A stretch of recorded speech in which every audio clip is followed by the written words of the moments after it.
قوة إلا بالله العلي العظيم. حسبنا الله ونعم الوكيل ونعم المولى ونعم النصير. بسم الله الرحمن الرحيم.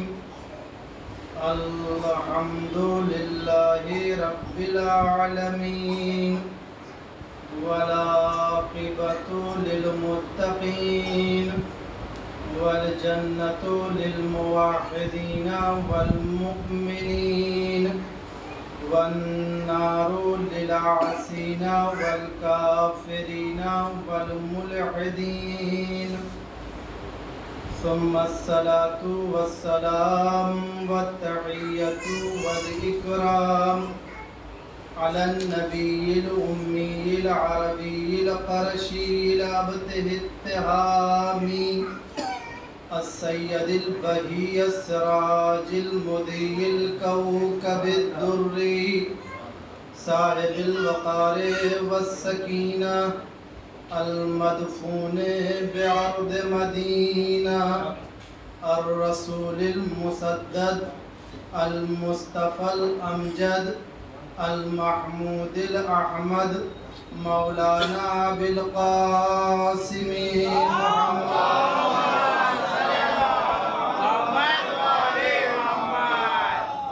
وآله الطيبين الطاهرين المعصومين ولعنة الله على أعدائهم أجمعين من يومنا إلى لقاء يوم الدين. أما بعد فقد قال سبحانه وتعالى في حديث القدسي: بسم الله الرحمن الرحيم لولاك لما خلقت الأفلاك.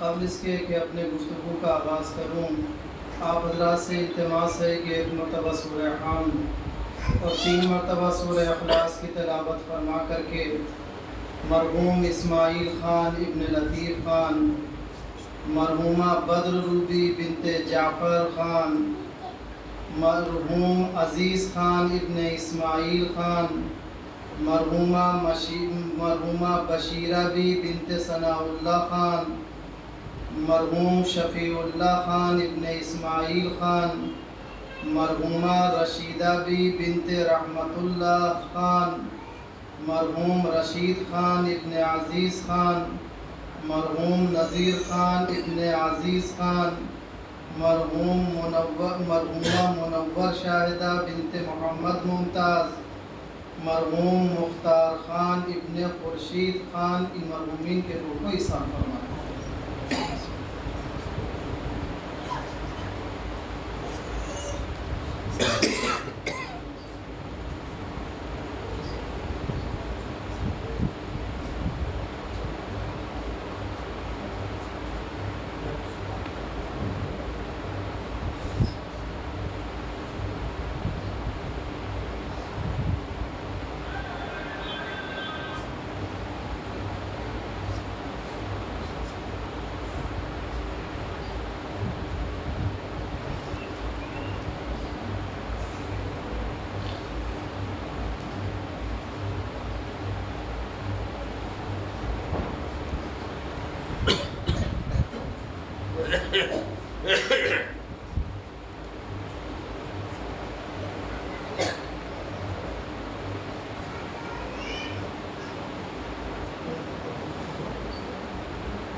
اپنی اپنی دعاؤں اور حاجتوں کی برابری، مرحومین کی مغفرت اور ان کے علو درجات اور مجلس کی قبولیت کے لیے بآواز بلند صلوات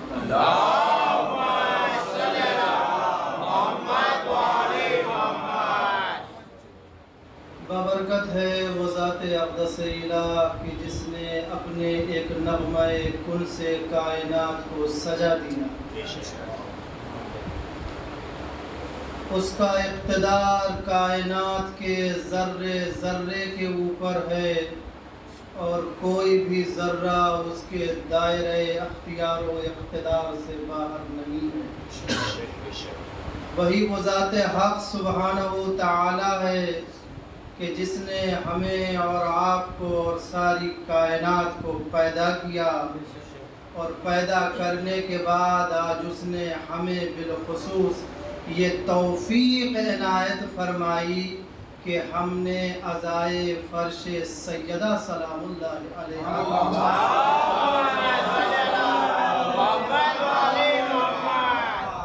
یہ وہ توفیق ہے کہ جس توفیق کے اوپر انسان جتنا سجدہ شکر کرے، جتنا شکر کا سجدہ بجا لائے وہ کم ہے، اس لیے کہ ہم عالم مادہ کے واسی اور باشندے ہیں، ہم عالم مادی کے رہنے والے ہیں، نگاہوں پہ ہمارے مادیت کے پردے پڑے ہوئے ہیں، ہم مادے کی وسعت سے ہٹ کر کے یا تو نہیں دیکھ پا رہے ہیں یا بہت ہی کم دیکھ رہے ہیں، لیکن وہ دن بھی عنقریب آنے والا ہے جب مادیت کے سارے پردے نگاہ انسانی سے ہٹا دیے جائیں گے، تب انسان کو اندازہ ہوگا کہ مجلس عزائے سیدہ یعنی کیا۔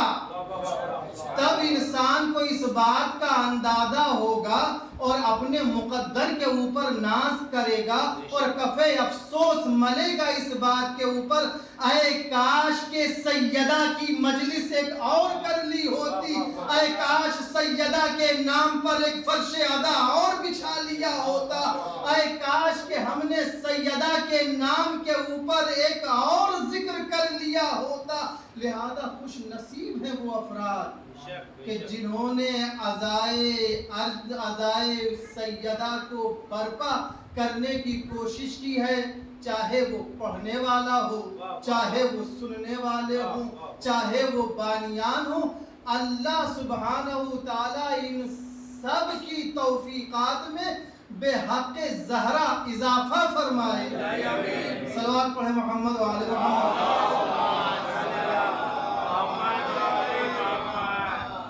کل جب قیامت کا دن ہوگا تو انسان کو اس بات کا اندازہ ہوگا کہ مجلس عزا کا فائدہ کیا ہے، فرش عزا بچھانے کا صلہ کیا مل رہا ہے، اور ہم نے جو کوتاہی کی اے کاش کہ وہ ہم نے نہ کی ہوتی۔ جس حدیث قدسی کی تلاوت کا شرف حاصل کیا ہے وہ مشہور زمانہ فقرہ ہے، اور اس حدیث کو تقریباً امت مسلمہ کے سبھی فرقوں نے مانا ہے۔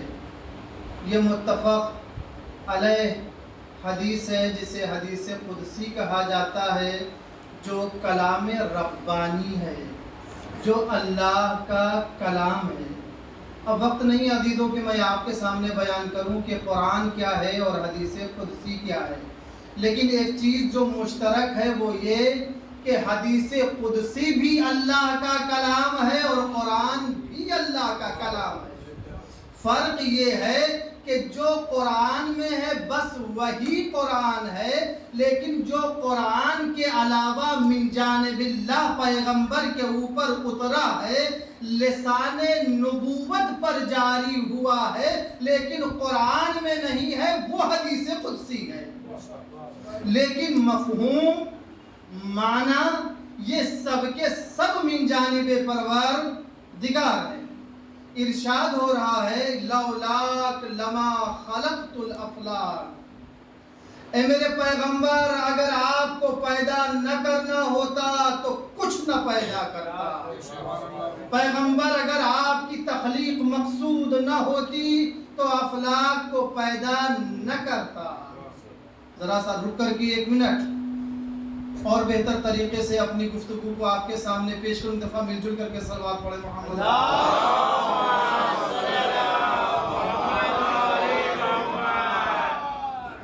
اللہ سبحانہ تعالیٰ نے انسانوں کی ہدایت کا بھرپور طریقے سے خیال رکھا ہے، اور ہر وہ طریقہ کہ جو ہدایت انسانی کے لیے مؤثر اور کارآمد ہو سکتا تھا، اللہ نے وہ ہر کام کیا اور ہر زمینہ فراہم کیا.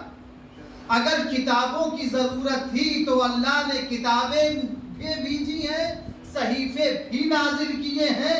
اگر ہادی کی ضرورت تھی تو اللہ نے ہادی اور رہنما بھی بھیجے ہیں. اگر نبی و رسول کی ضرورت پڑی ہے تو اللہ نے نبی و رسول کو بھی بھیجا ہے. کیوں؟ اس لیے کہ تاکہ کسی زمانے کا انسان یہ نہ کہہ سکے کہ خدایا ہم تو ہدایت لینا چاہ رہے تھے مگر کوئی ہماری ہدایت کرنے والا نہ تھا. ہم تو ہدایت یافتہ بننا چاہ رہے تھے مگر کوئی ہم کو ہدایت دینے والا نہ تھا. لہٰذا یہ بات خداوند متعال کے اوپر صدق نہ کرے. اللہ نے ہدایت کا ہر کام انجام دیا، اور یہی وجہ ہے کہ جب کائنات میں کوئی ہدایت لینے والا نہ تھا تو اس نے پہلی فرد جو بھیجا اس کو بھی ہادی اور رہنما بنا کر کے بھیجا. اور جب کل خاکدان عالم میں کوئی ہدایت لینے والا نہ رہے گا تب بھی ہادی برحق موجود رہے گا. درود پڑھیں محمد و آل محمد.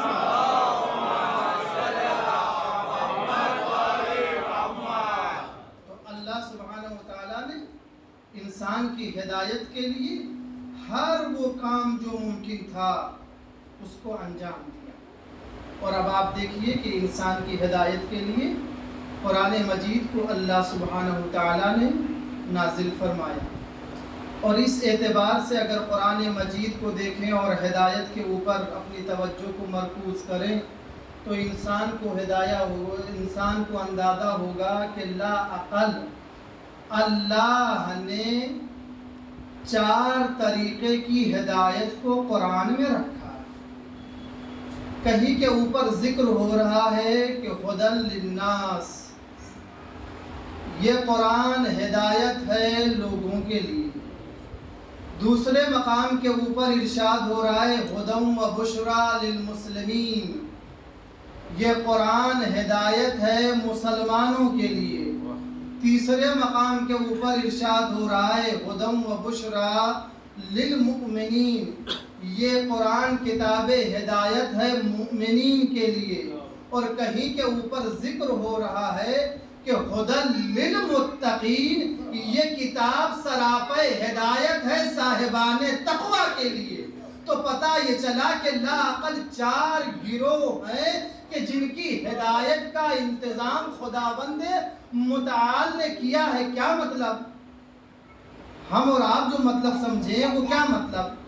یعنی 1/4 قرآن یہ ہدایت کرتا ہے عام لوگوں کی، دوسرا 1/4 یہ ہدایت کرتا ہے مسلمانوں کی، اس کے بعد اس کا تیسرا حصہ یہ کرتا ہے مومنین کی، اور چوتھا حصہ یہ کرتا ہے صاحبان تقوی کی.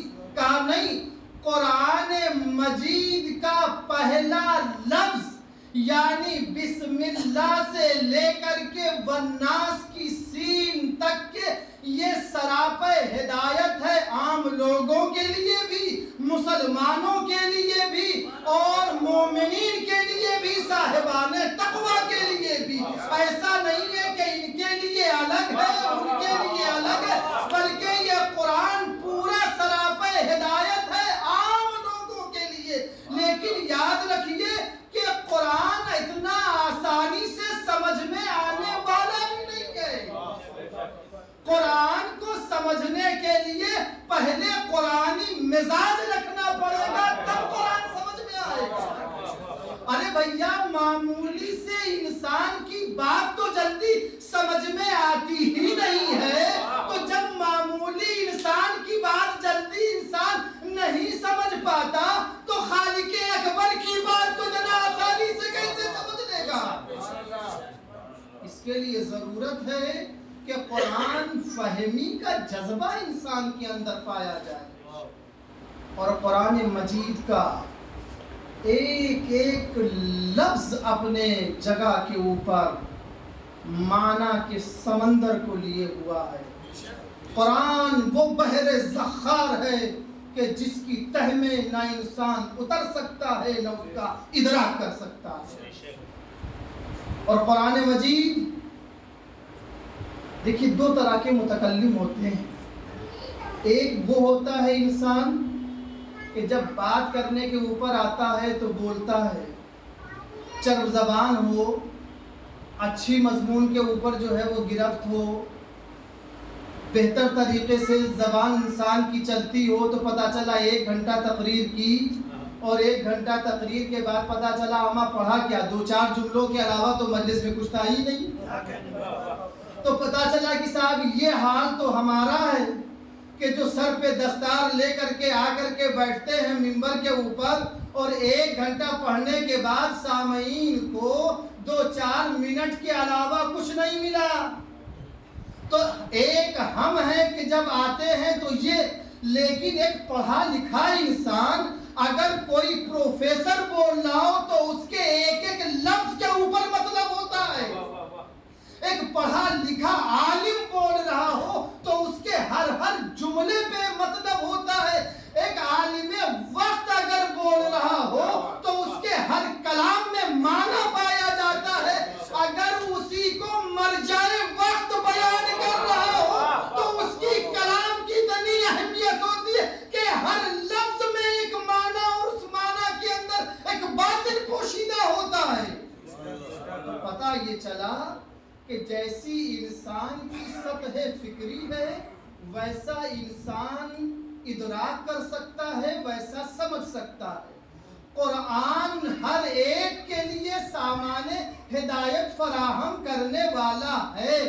ایک عام آدمی پڑھے گا تب بھی قرآن سے کچھ نہ کچھ لے کے اٹھے گا، ایک پڑھا لکھا قرآن پڑھے گا وہ بھی کچھ نہ کچھ لے کے اٹھے گا، ایک وہ کہ جس نے قرآن پر کام کیا ہے وہ قرآن پڑھے گا تو وہ بھی کچھ نہ کچھ لے کر کے اٹھے گا، ایک وہ انسان کہ جس نے ساری زندگی قرآن میں صرف کر دی ہو وہ جب قرآن پڑھے گا تو وہ بھی کچھ نہ کچھ لے کر کے اٹھے گا۔ لیکن یاد رکھیے عام فکر رکھنے والا اور تحقیق کرنے والے دونوں کی فکر برابر نہیں ہو سکتی، دونوں کی سمجھ برابر نہیں ہو سکتی، اور دونوں کا ایک طریقے سے قرآن سے اخذ معنی اور مطالب کا لینا نہیں ہو سکتا۔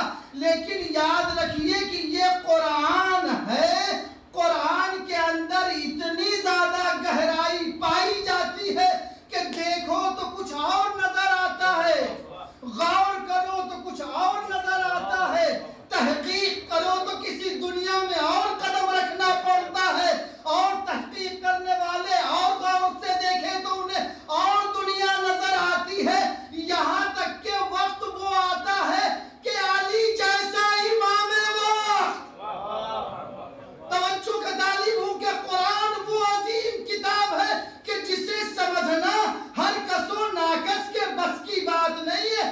علی جیسا امام وقت، ابن عباس جیسا شاگرد رات کے تاریکی میں بیٹھے اور اس کے بعد بسم اللہ کی تفسیر بیان کرنا شروع کی۔ روایت کہتی ہے کہ پوری رات ختم ہو گئی، سفیدی صبح نمودار ہو گئی، اور اب ایک مرتبہ جب ابن عباس نے پوچھا مولا کیا سورہ حمد کی تفسیر ہو گئی، تو ایک مرتبہ علی نے کہا ارے سورہ حمد کا ابھی تو بسم اللہ کی تفسیر نہیں ہوئی۔ ارے جب امام وقت بولے اور قرآن کا یہ حال ہو تو پھر عام لوگوں کی سطح فکری سے کتنا بلند اعجاز ربانی ہوگا۔ درود پڑھے محمد و آل محمد۔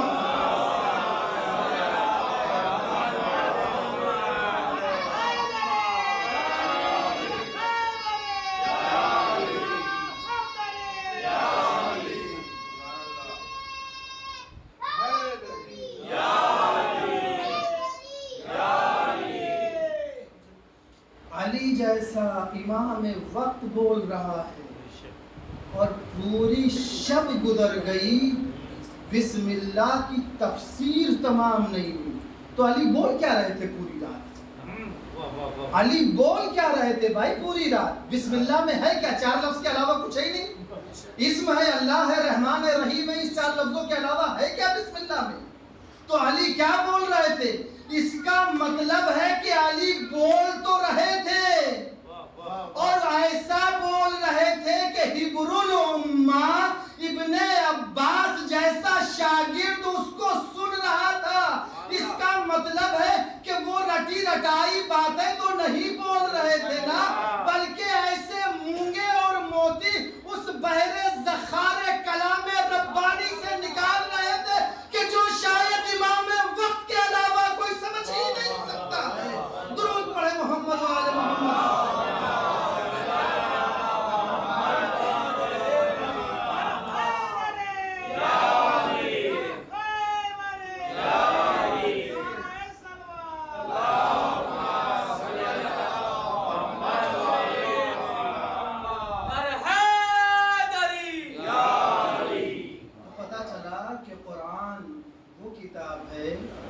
کہ جس کے اندر باطن پایا جاتا ہے، باطن کے اندر باطن پایا جاتا ہے، باطن کے اندر باطن پایا جاتا ہے۔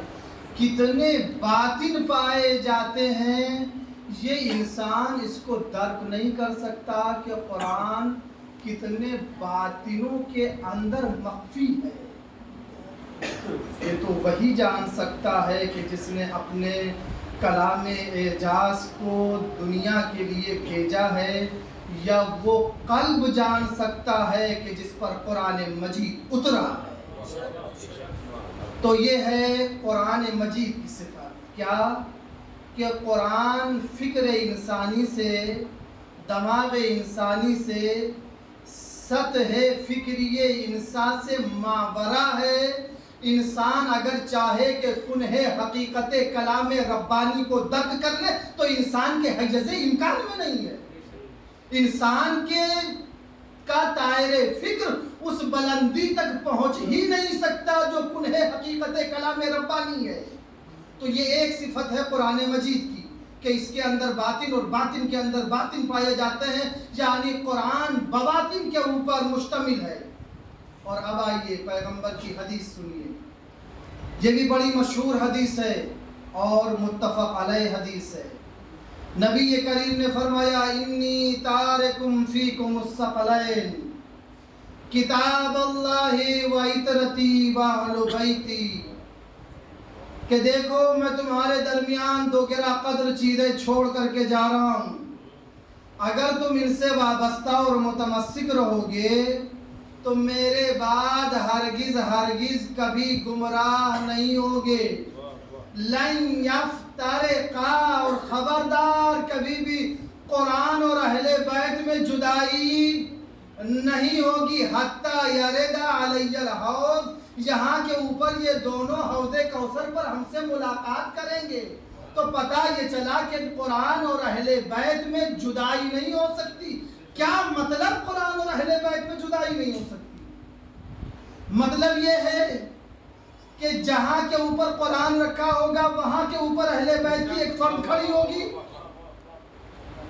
یا جہاں کے اوپر اہل بیت ہوں گے ان کے جیب میں قرآن رکھا ہوگا، یہ مطلب ہے؟ یہ تو مطلب نہیں ہو سکتا کہ ان دونوں میں جدائی نہیں ہوگی، تو پھر اس کا تو کوئی مطلب ہے نا۔ یہ تو نہیں کہا جا سکتا کہ جہاں قرآن ہوں گے وہیں کے اوپر اہل بیت بیٹھے ہوں گے، یا جہاں اہل بیت ہے ان کے جیب میں قرآن رکھا ہوگا، تو پھر ان دونوں میں جدائی نہ ہونے کا مطلب کیا ہے؟ کہا جدائی نہ ہونے کا مطلب یہ ہے کہ دونوں کی شان ایک جیسی ہوگی۔ جو قرآن کی شان ہوگی وہی اہل بیت کی شان ہوگی، جو عزت قرآن کی ہوگی وہی اہل بیت کی ہوگی، جو آبرو قرآن کی ہوگی وہی آبرو اہل بیت کی ہوگی، جو وقار قرآن کا ہوگا وہی وقار اہل بیت کا ہوگا، جو طہارت قرآن کی ہوگی وہی طہارت اہل بیت کی ہوگی۔ کہ ان دونوں کی شان ایک جیسی ہوگی اور دونوں کی شانیت کے اعتبار سے، مقام کے اعتبار سے، منزلت کے اعتبار سے کوئی فرق نہیں ہوگا۔ اور میں نے یہ جملہ کئی دفعہ کہا ہے، دوبارہ میں آپ کے سامنے بیان کر دوں کہ اگر قرآن کو جسم دے دیا جائے تو اہل بیت کی شکل میں ڈھل جائے، اور اگر اہل بیت کی سیرت کو لکھ دیا جائے تو قرآن بن جائے۔ درود پڑھے محمد و آل محمد۔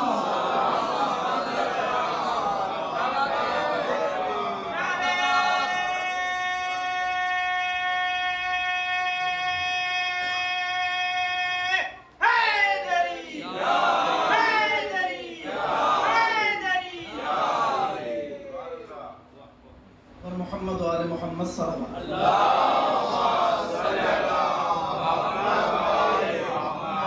دونوں کی شان ایک ہے، دونوں کا مقام ایک ہے، دونوں کا مرتبہ، دونوں کی جلالت، دونوں کی ابوہیت، دونوں کی سنگینی ایک ہے۔ فرق نہیں پڑتا، نہ قرآن اہل بیت سے جدا، نہ اہل بیت قرآن سے جدا۔ اب مجھے دنیا یہ کہتی ہے کہ فلاں اہل بیت ہے، ڈھکا اہل بیت ہے، وہ اہل بیت ہے۔ میں کہہ دنیا جسے چاہے اہل بیت مان لے، مگر لاؤ شان قرآن کے برابر دکھاؤ کہ اس کی شان قرآن کے شان کی برابر ہو۔ درود پڑھے محمد و آل محمد۔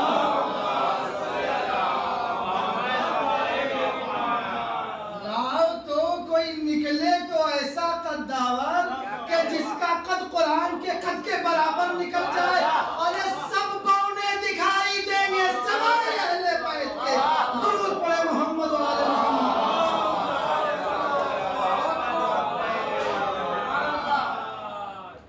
یہ پیغمبر کی مشہور زمانہ حدیث ہے کہ کبھی ان دونوں میں جدائی نہیں ہوگی، اور جدائی کا مطلب کیا ہے؟ اختلاف نہیں ہوگا کا مطلب یہ ہے کہ دونوں کی شان ایک ہوگی، جو وقار اس کا ہوگا وہی وقار اہل بیت کا ہوگا، جو سنگینی، جلالت و عظمت و ابوہیت قرآن کی ہے وہی اہل بیت کی ہے۔ ذرہ برابر دونوں میں فرق نہیں ہے۔ اب آئیے کلام جو آپ کے سامنے میں نے پیش کیا کہ لولاک لما خلقت الافلاک، اے میرے پیغمبر اگر آپ کو پیدا کرنا نہ ہوتا تو میں کائنات کو پیدا نہ کرتا، کچھ بھی پیدا نہ کرتا۔ یہ اللہ کیا بتانا چاہ رہا ہے؟ یہ اللہ کہنا کیا چاہ رہا ہے کہ پیغمبر اگر آپ نہ ہوتے تو میں کائنات میں کچھ نہ بناتا۔ یہ کیا بتانا چاہ رہا ہے خدا؟ اللہ پیغمبر کی عظمت بتانا چاہ رہا ہے کہ پیغمبر کی عظمت یہ ہے کہ پیغمبر کے صدقے میں کائنات بنی ہے۔ تو یہ کون سی بڑی بات خدا بند متعال بتانا چاہ رہا ہے؟ کیوں؟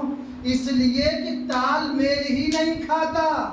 وہ نبی جو عالم انوار کا رہنے والا ہو، جو عالم لاہوت کا رہنے والا ہو، جو عالم قدس میں بسنے والا ہو، اسے دنیا سے لینا کیا؟ تو پھر پروردگار جی کیوں کہہ رہا ہے؟ اور آپ کہیں گے کہ اگر صاحب یہ پیغمبر کی عظمت نہیں ہے تو پھر ہے کیا؟ یہی تو ہے نا کہ اللہ پیغمبر کی اپنے حبیب کی عظمت کو بیان کر رہا ہے کہ یہ چاند ستارے، دریا، درخت و پہاڑ و جو کچھ ہے کائنات میں، یہ سب کچھ میں نے حبیب آپ کے لیے پیدا کیا ہے۔ تو یہ آپ کے لیے فضیلت ہے۔ اچھا، کیا یہ بات آپ کو سمجھ میں آتی ہے کہ یہ نبی کے لیے فضیلت ہے؟ یہ نبی کی فضیلت ہو سکتی ہے؟ نہیں عزیزو، یہ نبی کی فضیلت نہیں ہے۔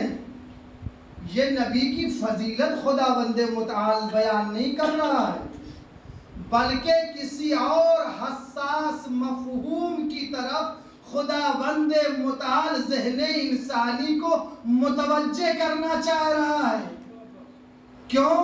اس لیے کہ ایک چیز تفسیر میں بھی ہے اور حدیث میں بھی ہے، اور اس چیز کا سمجھنا بہت ضروری ہے۔ اور وہ چیز کیا ہے کہتے ہیں مقام بیان متکلم. کلام کو سمجھنے کے لیے ضروری یہ ہے کہ متکلم کلام کرنے والا، اسپیکر بولنے والا جو بول رہا ہے وہ اس وقت کہنا کیا چاہ رہا ہے، اس کے کہنے کا منشا کیا تھا، وہ اپنی بات کیا کہنا چاہ رہا تھا، اس کو جاننا بہت ضروری ہے. اور جب تک کہ انسان کلام متکلم کے کلام کو نہیں سمجھے گا تب تک کہ حقیقت میں ان کو انسان نہیں جان سکتا. اور دیکھیں ہوتا کیا ہے، مشکل یہی ہوتی ہے کہ آ کر کے ایک انسان نے دوسرے سے کہا کہ تمہارے دوست نے تو ایسی ایسی بات ہم سے کہی ہے، اور جیسے ہی اس نے کہا یہ فوراً صاحب روٹ کر کے جو ہے وہ بیٹھ گئے کہ ارے انہوں نے میری غیبت کی، انہوں نے میرے متعلق ایسا کیا. اس کا مطلب کیا ہوا؟ مطلب یہ ہوا کہ دوست تو تھے مگر مزاج آشنا نہیں تھے. اے کاش کے دوست کے مزاج کو پہچانتا تو بجائے روٹھنے کے وکالت کرتا، اما جاؤ میرا دوست ایسا کر ہی نہیں سکتا. میری 20 سال سے دوستی ہے، میں جانتا ہوں وہ اس خیال کا ہے ہی نہیں، وہ اس فکر کا ہے ہی نہیں، وہ اس طرح کی بات کرتا ہی نہیں. یہ آخر وجہ کیا ہوئی؟ کا وجہ یہی ہوئی کہ انسان معرفت نہیں رکھتا، انسان پہچانتا نہیں. پتہ صاحب پھولے ہوئے ہیں، ناراض ہیں. 2-4 سال کے بعد اتفاق سے ملاقات ہو گئی، اور اب صاحب جو ہے وہ ایک دن جو ہے وہ کسی طریقے سے جو ہے وہ غصے کا جو کچھ بھی تھا وہ پھوٹ پڑا صاحب، گھڑا، اور کہنے لگے آپ نے یہ کہا، آپ نے وہ کہا، آپ نے وہ کہا. ایک مرتبہ پلٹ کر کے اس نے کہا کہ میرے دور دور تک کے ذہن و دماغ میں یہ بات ہی نہیں آئی تھی جو آپ بیان کر رہے ہیں. میں تو مذاق میں کہہ رہا تھا، یوں ہی مزاحاً آپ سے کہہ رہا تھا. تو اب پتہ چلا آپ کو نا کہ مزاج آشنا ہونا کتنا ضروری ہے، مقام متکلم کو جاننا کتنا ضروری ہے. کہ انسان شوخی میں کہہ رہا تھا، مذاق میں کہہ رہا تھا، یوں ہی کہہ رہا تھا، کیسے کہہ رہا تھا، یہ کیسے سمجھا جائے گا؟ کہا عزیزوں جب تک کہ مقام بیان نہ سمجھیے گا یہ ادھر کی ادھر کرنے والے آپ کو لڑواتے رہیں گے اور یہ فائدہ اٹھاتے رہیں گے، آپ لڑتے رہیں گے.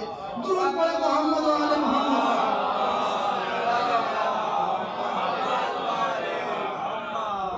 ادھر کی ادھر کرنے والے ہاں یہ ایک دوسرے کو اپنے کام میں لگاتے رہیں گے اور اپنا فائدہ اٹھاتے رہیں گے. آپ اسیر بلا ہوتے رہیے گا. کیوں؟ کیونکہ آپ نے پہچانا ہی نہیں، آپ نے جانا ہی نہیں. اما بھیا تو آج ایک انسان اس منزل کے اوپر آ گیا ہے کہ اتنا آسانی سے دوست کے کلام کو نہیں پہچان سکتا تو اہل بیت کے کلام کو اتنا آسانی سے کیسے سمجھ لے گا؟ ایک ذرا سی جو ہے واٹس ایپ کے اوپر حدیث آ گئی، فوراً لیے ہوئے پھر رہے ہیں یہاں اور وہاں اور فلاں، اور فوراً فتویٰ صادر کر رہے ہیں. ہمیں ذرا رکیے، دھیرے آہستہ چلیے. اتنا زیادہ جو ہے وہ تیزی سے چلنے کی ضرورت نہیں ہے. کیوں؟ اس لیے یہ کلام اہل بیت ہے، اتنا آسانی سے سمجھ میں آنے والا نہیں ہے. کیونکہ جیسے کلام ربانی اتنا آسانی سے سمجھ میں نہیں آ سکتا، ویسے ہی کلام معصوم بھی اتنا آسانی سے سمجھ میں نہیں آ سکتا. ضرورت ہے کہ انسان ان کے کلام کو سمجھے. اور پھر یاد رکھیے کہ کلام کسی بھی بڑے سے بڑے خطیب کا ہو، بڑے سے بڑے مفکر کا ہو، بڑے سے بڑے سائنسداں کا ہو، مرور زمانہ کے ساتھ انسان کے کلام کی ویلیو گھٹ جاتی ہے اور اس کا کلام نکل جاتا ہے، ختم ہو جاتا ہے. لیکن دنیا میں ہم کو صرف ایک کتاب نظر آئی اور ایک ذات نظر آئی کہ دونوں کے اندر ایک ثانیت پائی گئی. آپ یہ بتائیے کہ دنیا میں ہے کوئی ایسا اسکول کہ جس اسکول میں پرائمری سے لے کر کے ڈاکٹریٹ تک کی ایک ہی کتاب پڑھائی جاتی ہے؟ نہیں صاحب، سب کا نصاب جداگانہ ہے. جو فرسٹ کا ہے وہ سیکنڈ کا نہیں، جو سیکنڈ کا ہے وہ فورتھ کا نہیں، جو فورتھ کا ہے وہ ہائی اسکول کا نہیں، جو ہائی اسکول کا ہے وہ انٹر کا نہیں، اور جو انٹر کا ہے وہ بی اے ایم اے کا نہیں، اور جو اس کا ہے وہ پی ایچ ڈی کا نہیں، ڈاکٹریٹ کا نہیں. ہر ایک کا نصاب الگ ہے. کیوں؟ اس لیے کہ یہ دنیا والوں کا کلام ہے. ان کے کلام کو آگے بڑھنے کے لیے فکر کی ضرورت ہے. لیکن ہم نے قرآن جیسی بس کائنات میں ایک کتاب دیکھی ہے کہ یہ وہ کتاب ہے جو ہر اسٹیج کے لوگوں کے لیے ہے. بچہ بھی یہی کتاب پڑھے گا، مر جائے وقت بھی یہی کتاب پڑھے گا. درود پڑھے محمد و آل محمد.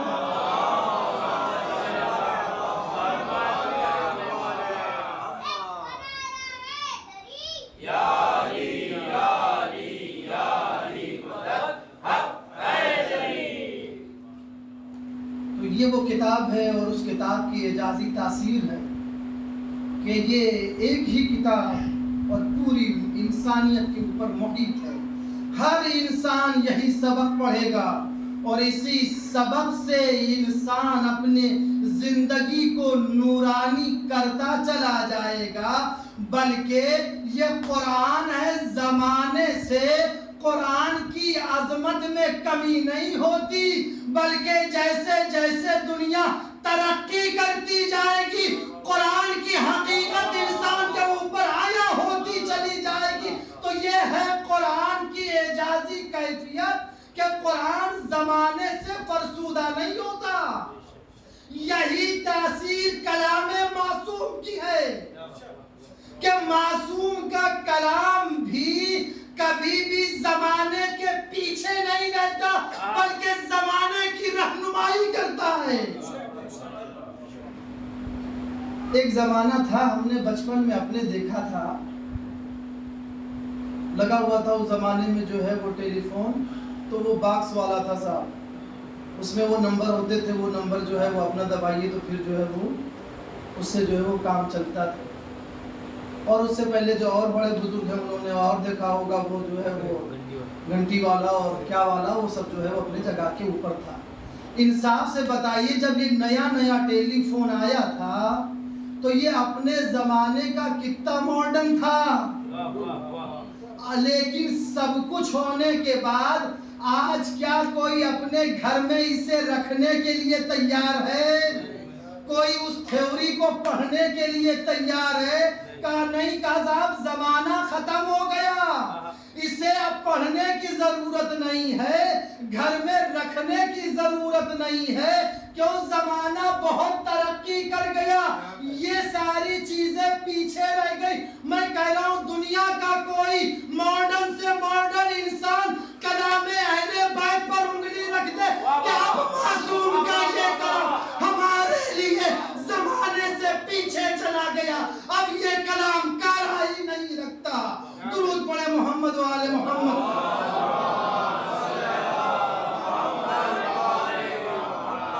بلکہ یہ کلام معصوم ہے، یہ ان معجز نما ہستیوں کا اعجازی کلام ہے کہ جیسے جیسے زمانہ گزرتا جا رہا ہے ان کا کلام زمانے کی امامت کرتا جا رہا ہے. درود پڑھے محمد و آل محمد.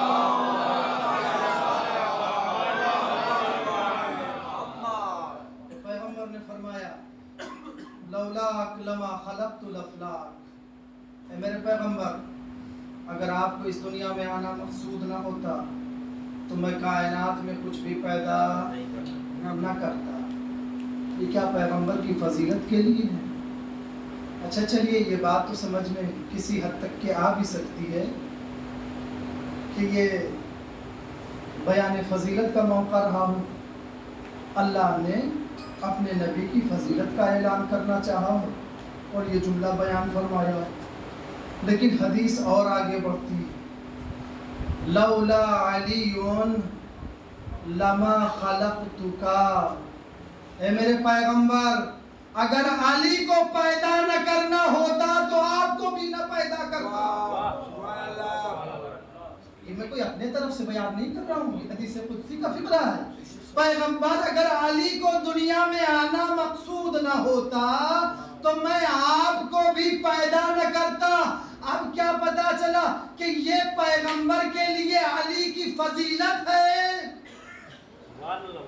کہ آج علی آ گئے اور پیغمبر ہے تو علی فضیلت ہے نبی کے لیے.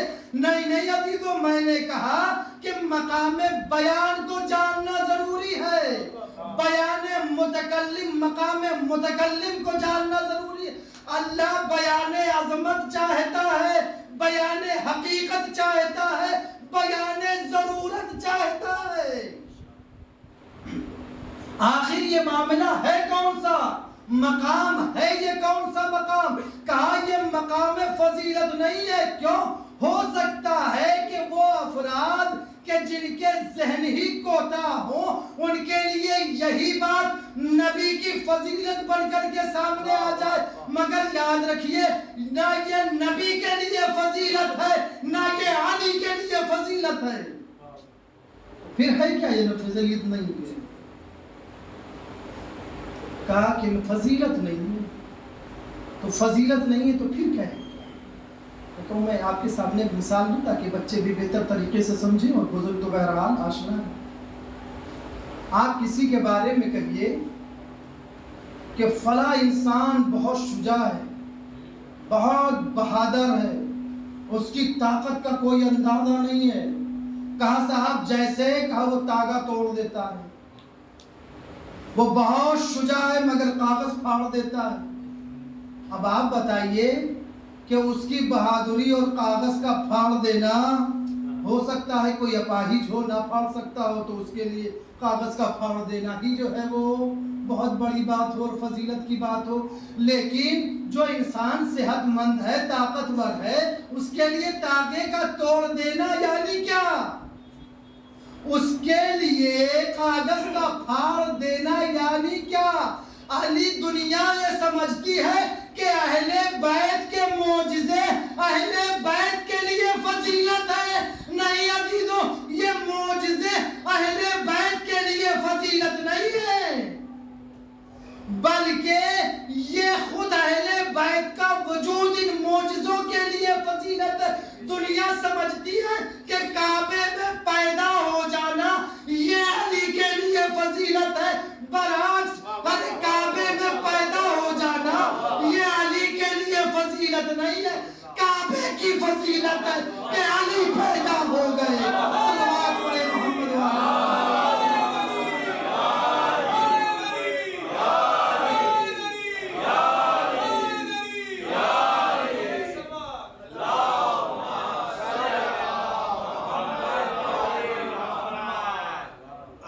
معجزوں سے ہم نے اہل بیت کو پہچانا تو کیا پہچانا؟ یہ معجزے اہل بیت کے لیے فضیلت نہیں ہے.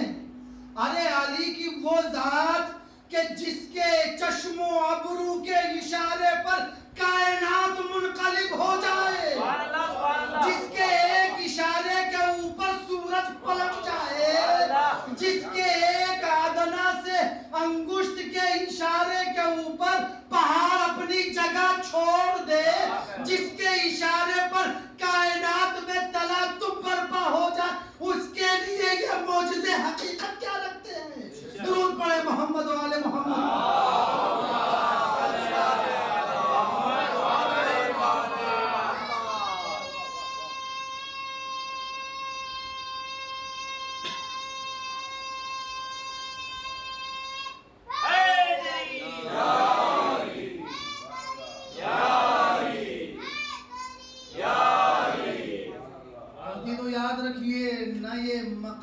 فضیلت ہے نہ یہ مقام حقیقت ہے، بلکہ یہ مقام ضرورت ہے.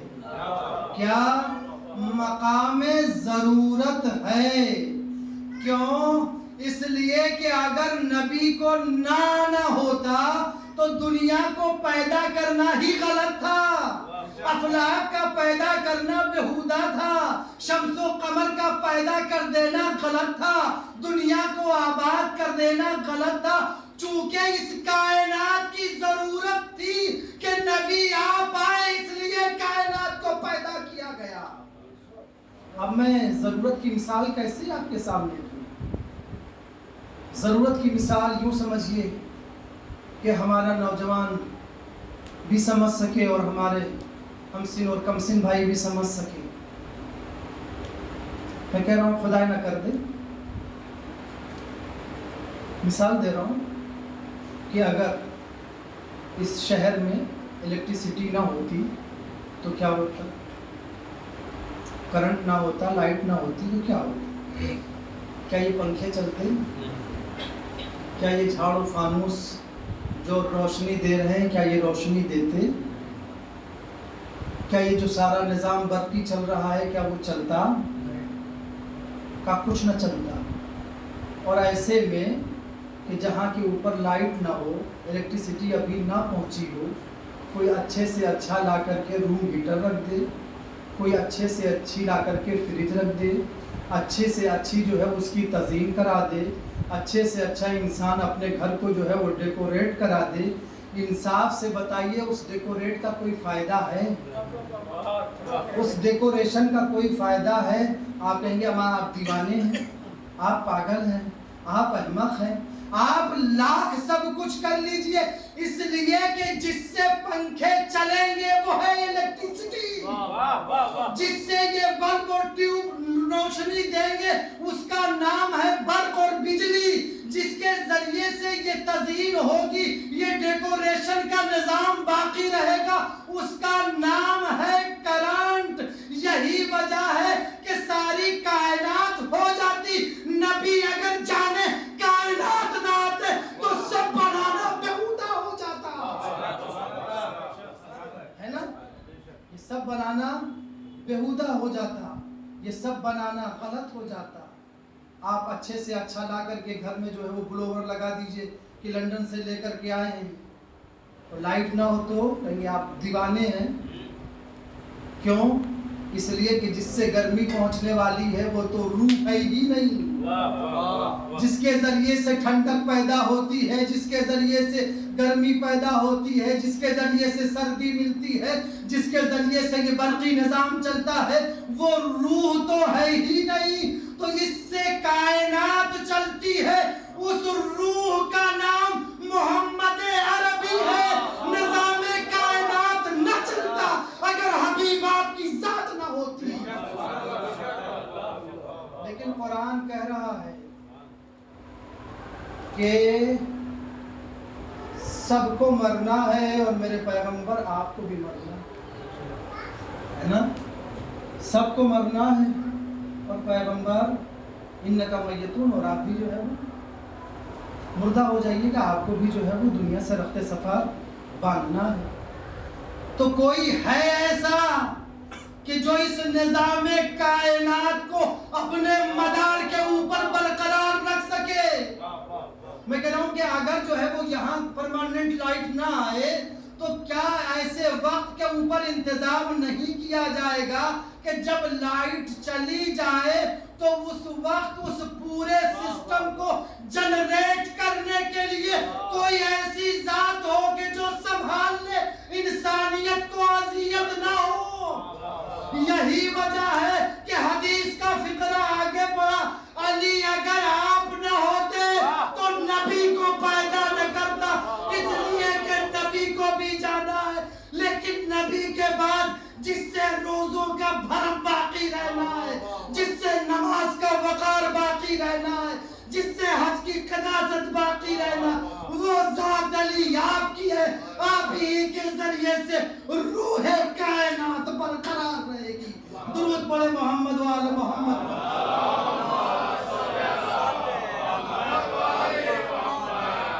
اور نبی نے صرف کہا ہی نہیں بلکہ کر کے بھی دکھایا۔ کہاں کے اوپر کر کے دکھایا؟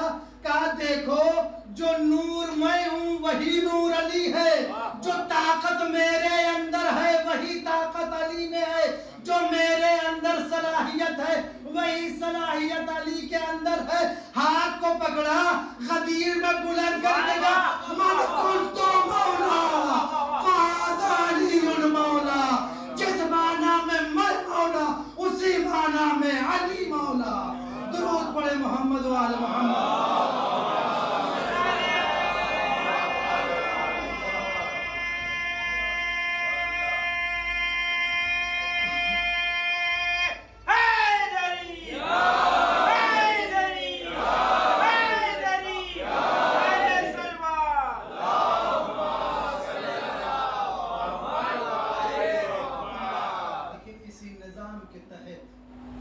ایک نہ ایک دن علی کو بھی رخت سفر باندھنا ہے نا، اور علی کو رخت سفر باندھنا ہے، اور نمازوں کو تا قیام قیامت رہنا ہے، روزوں کو تا قیام قیامت رہنا ہے، شریعت کو باقی رکھنا ہے، حج اپنے جگہ کے اوپر زندہ رکھنا ہے، دین برقرار رہنا ہے، کعبے کا تقدس برقرار رکھنا ہے۔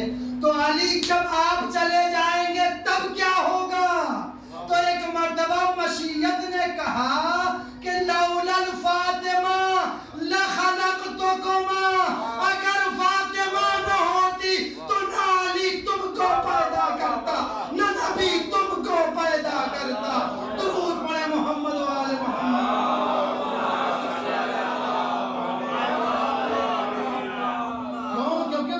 کیونکہ علی میں کوئی کمی نہیں ہے، علی نبی کے بعد پوری ذمہ داری کو ادا کر رہے ہیں، لیکن ایک نہ ایک دن علی کو بھی تو دنیا سے جانا ہے نا، اور علی تنہا امام وقت صحیح، لیکن بظاہر اکیلے اپنی نسل کو نہیں بڑھا سکتے، نسل کو بڑھانے کے لیے ضروری تھا کہ کوئی ایسی ذات ہو کہ جو عصمت میں علی کے برابر ہو، جو علم میں علی کے برابر ہو، جو قداست میں علی کے برابر ہو، جو عزت میں علی کے برابر ہو، جو آبرو میں علی کے برابر ہو، جو فضیلت میں علی کے برابر ہو، اور اسی کے ذریعے سے ایک ایسی نسل کو دنیا میں لانا ہے کہ جب تک کہ دنیا باقی رہے گی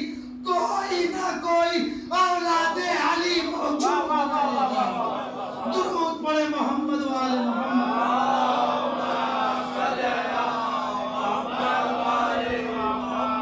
لہذا یہ بیان فضیلت نہیں ہے، یہ بیان حقیقت نہیں ہے، بلکہ یہ بیان ضرورت ہے، کیونکہ تا قیام قیامت اللہ کا دین رہنا ہے، اس کی شریعت رہنی ہے۔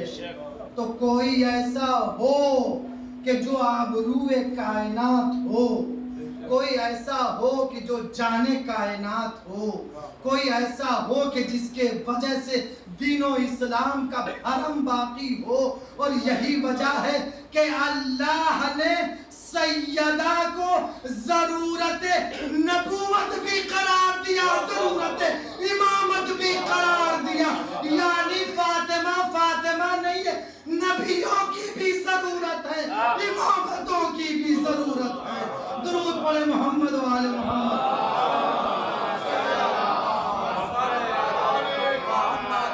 بروز حشر انبیاء کے لیے بھی تیری رضا کے تلے ہے اماں حسین کی ماں، اور حسین و منی کہا اس لیے محمد نے کہ مصطفیٰ کے لیے بھی ہے ماں حسین۔ سلوات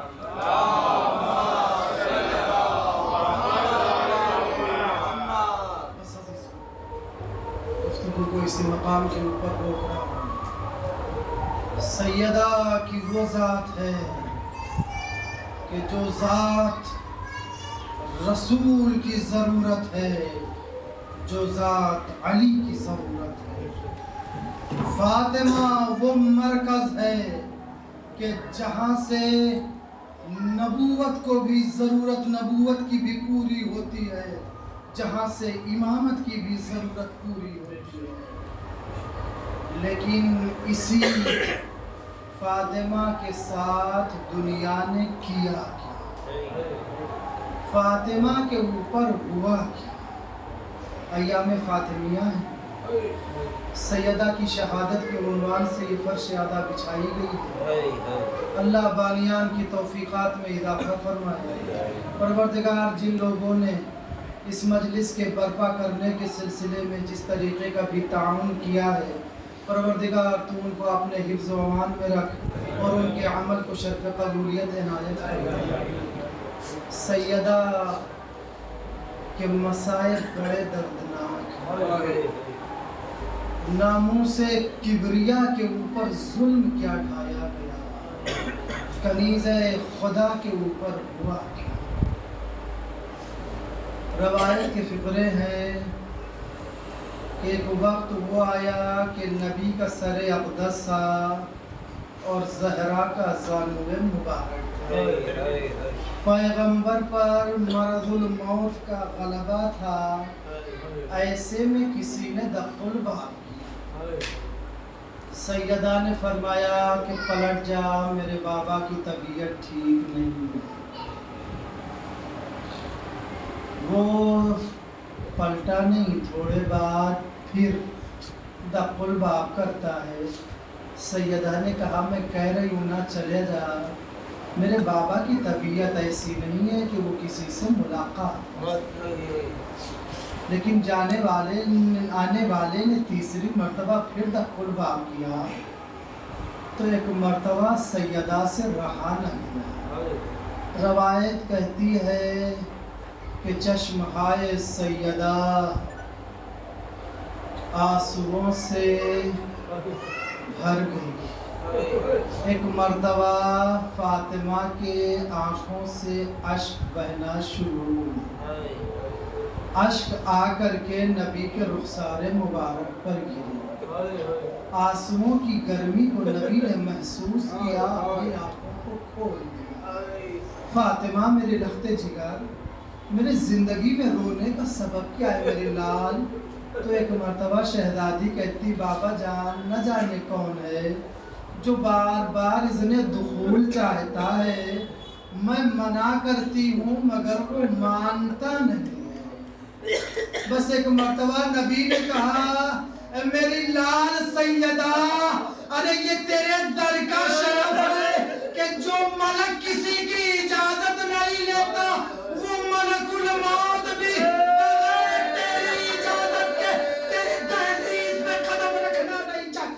سیدہ اسے اجازت دے دو، ملک الموت ہے جو تمہارے در سے اندر آ جائے۔ اجرکم اللہ۔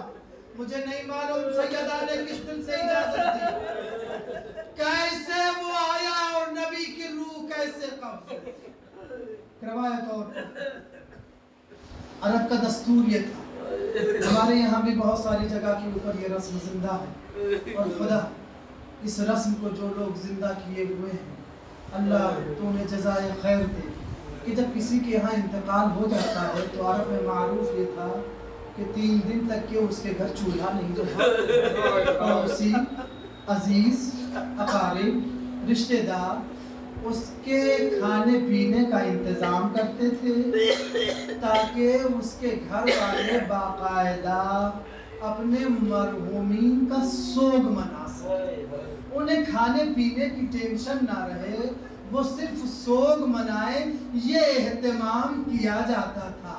عرب جو حمیت میں سب سے آگے تھا، ایک مرتبہ وہاں بھی یہ دستور تھا کہ انتقال کے بعد گھر میں چولہا نہیں جلتا تھا، لیکن مدینے والوں نے دیکھا کہ نبی کے انتقال کا تیسرا دن تھا، فاطمہ کے گھر سے دھواں بلند ہو رہا تھا۔ لوگوں نے کہا ارے نبی کی اکلوتی بیٹی فاطمہ اپنے باپ کا غم بھول گئی، اپنے بابا کو اس نے بھلا دیا، علی رسول کا غم بھول گئے، خوشی منائی جانے لگی، ارے چولہا جل گیا۔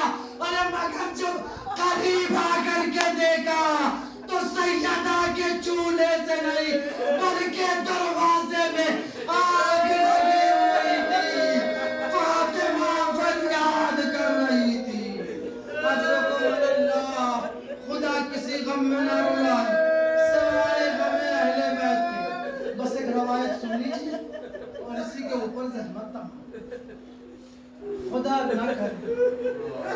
نہ کرے کہ کسی خاتون کے اوپر ایسا وقت آئے جو سیدہ کے اوپر آیا. اللہ نہ کرے جو فاطمہ نے دیکھا وہ کوئی اور دیکھے. کس دل سے پڑھوں ابھی.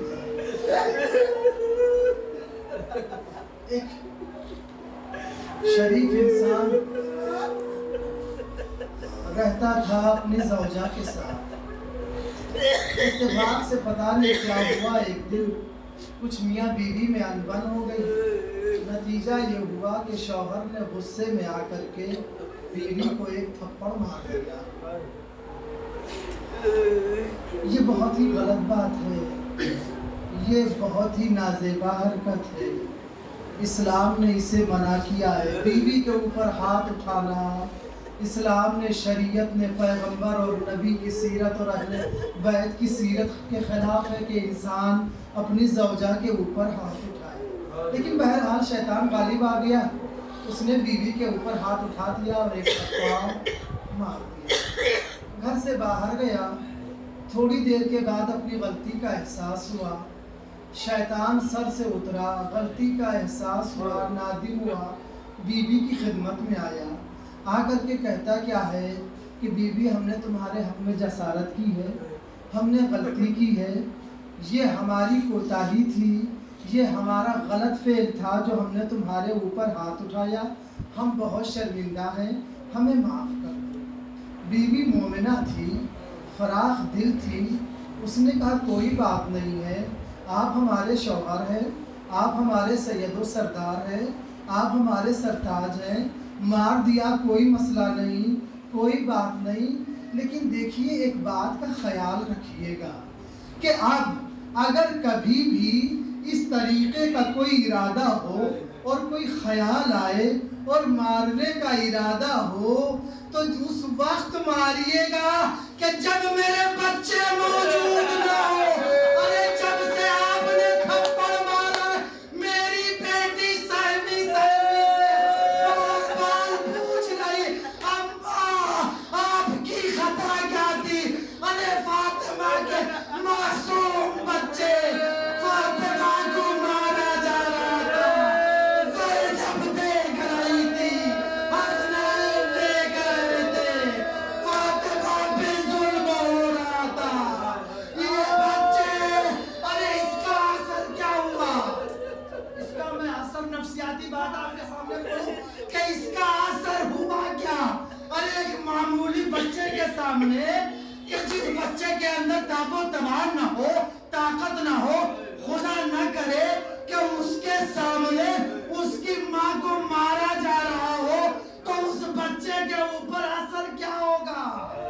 وہ بیٹے جو چھوٹے ہوں، جن بچوں میں ابھی لڑنے کی طاقت نہ ہو، ان کے سامنے ماں ماری جا رہی ہو تو وہ بچے کریں گے کیا؟ ارے یہی تو مدینے میں فاطمہ کے ساتھ ہوا، حسنین کے ساتھ ہوا. ارے کہتے فاطمہ کو مارا جا رہا تھا، بچے کچھ کر نہیں سکتے تھے. کبھی حسن ہاتھ جوڑ کے کھڑے ہو جاتے تھے، کبھی حسین کھڑے ہو جاتے تھے. ہائے میری اماں کو نہ مارو، میری ماں بے جرم و خطا ہے.